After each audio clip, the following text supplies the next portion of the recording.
राजकीय गोटातून बातमी आहे। महायुतीला लवकरच मोठा धक्का बसण्याची शक्यता आहे। महायुतीतले अपक्ष आमदार बच्चू कडू हे शरद पवारांच्या भेटीसाठी दाखल झालेत।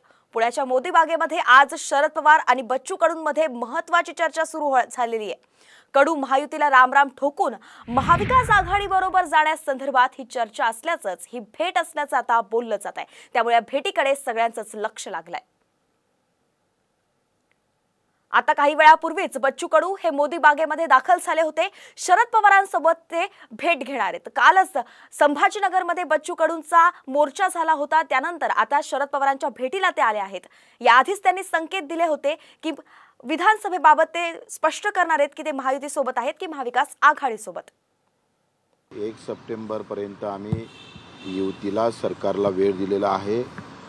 तेपर्यंत या सगळ्या संदर्भात इतरही पक्षाशी या मुद्द्यासंदर्भात सहमत होतं का, त्याच्यावर चर्चा कशी करता येईल किंवा हे मुद्दे अजेंड्यावर कशा प्रकारे येईल, चर्चेला कशी येईल, यासाठी हा प्रयत्न। 1 सप्टेंबर नंतर महायुतीसोबत नीट व्यवस्थित झाली नाही तर तुम्ही महाविकास आघाडीमध्ये जाणार का? मुद्द्यासाठी काही करू, शेतकरी शेतमजूर दिव्यांगासाठी काही करू, काही करू, काही करू। शरद पवार आश्वासक वाटतात या सगळ्या प्रश्नांना सोडण्यासाठी। महाविकास आघाडी सुद्धा सोबत जातात? नाही, ते मी 1 सप्टेंबर नंतर सांगतो।